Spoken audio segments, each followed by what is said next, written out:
Some anti-graft campaigners have expressed reservations about the president's defense of Akonta Mining over the firm's alleged engagement in illegal mining activities. Speaking at the 28th National and 16th Biennial Congress of the National Union of Ghana Catholic Diocesan Priests Association in Akufo-Addo, President Akufo-Addo cleared the mining firm of any wrongdoing. But the anti-graft corruption campaigners believe Akonta Mining's alleged illegal mining is not up for confrontation.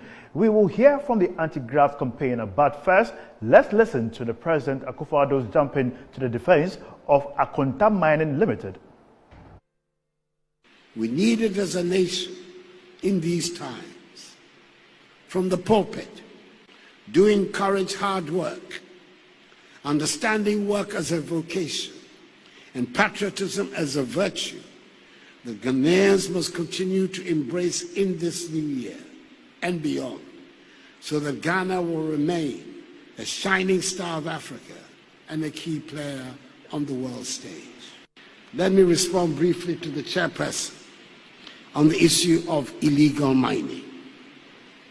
I want to assure him and all of you that Akonta Mining is not engaged in any illegal mining anywhere in Ghana as we speak. Further, the Ministry of Lands and Natural Resources has, through the agency of the Forestry Commission, with the assistance of the military, made the effort to cordon off all 294 sites of forest reserves in the country and rid them of illegal mining as we speak. We will continue to work to ensure that this situation remains permanent.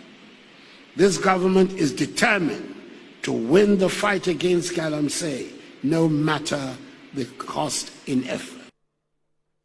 Akonta Mining is not engaged in any illegal activity. These are the words of the president. Now we are joined on phone by the co-chair of the Citizens Movement Against Corruption, Edem Senanu, for more on this. Good afternoon. Welcome to Newsbeat. Good afternoon, Edem. Hello, Edem. What are your initial reactions about the President Akufo-Addo's comments that Akonta Mining is not involved in illegal mining activities? Well, I would rather the President had not spoken in this manner. I guess whoever wrote the speech was trying to respond to something, but it's not clear. When he said, as we speak, on one hand, it could be interpreted as an acknowledgement that there was previous activity that was illegal.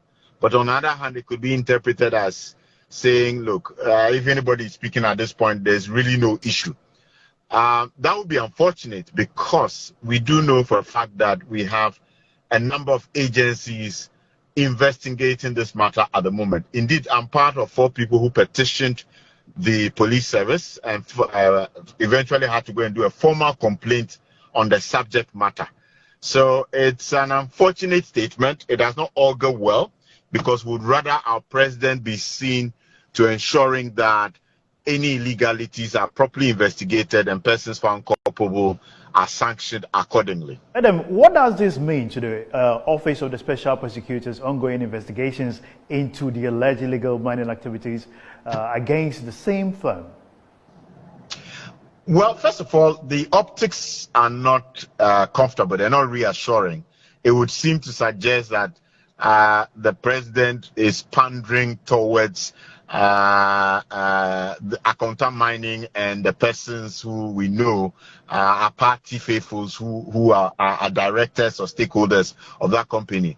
That's not good enough. I mean, I don't think Mr. Kisi Ajabeng and his outfit will be impacted, but it will seem to suggest that there's a certain position, the people are doing nothing wrong, and which is not a kind of influence that we would want to see or suggestion at this time. Ideally, once the matter is being investigated, no public officer should be making comments of this nature. Edem, yesterday the Office of the Special Prosecutor released their quarterly report of 2022 in regards to over 130 cases that they appear to be investigating. It appears there has been zero conviction. What has been your assessment after 5 years? Well, that office has not been properly set up. I think it's important to put into context the lack of institutional support in terms of logistics, in terms of staff, in terms of even the financial capacity to do the nature of work that has been provided or spelled out in their scope. So anytime we have to do an assessment of the office, I think that the half-year report provided shows a wide variety of things they are trying to do. I think that we need to be demanding from government the financial wherewithal for that office so that they can engage many more quality staff who could simultaneously properly look at these matters expeditiously and get the courts to rule on the substantive matters. Finally, what does this say about the government's fight against corruption? Does it mean that the government does not have enough political will to enforce the whip? I think that the special prosecutor has spoken. He says from where he sits, he does not see the responsiveness or the commitment of government. Many of us in the sector think that on the back of the campaign that came in 2016, and on the back, if you take even in this Akonta Mining case, the president stating that he's putting his presidency on the line, there is not that commitment at the moment to the fight against corruption as far as this government is concerned. This year began with a lot of optimism towards a lot of activities and projects coming into 2023. What should citizens do in the fight against corruption, as well as SCSOs like your organization and many other agencies involved? I think that we need a stronger coalition of the willing, public-spirited citizens who understand what will happen to this country if you don't speak up and stand out on such matters. And we should not make the issues die out. Let's continue, like the current letter that's been written to remind the police service that we are waiting for the investigations on the matter regarding Akonta that we've been petitioned on. Let's work hand in hand to ensure that the political elite do not take us for granted. Let's work hand in hand to ensure that the development agenda is pursued and not that it is put aside, and those who are greedy and want to stuff their pockets are the ones who benefit from the resources of this country. We are grateful for your time, Edem Senanu. Edem Senanu is the co-chair for the Citizens Against Movement Against Corruption, speaking to us there on the Akonta Mining issue.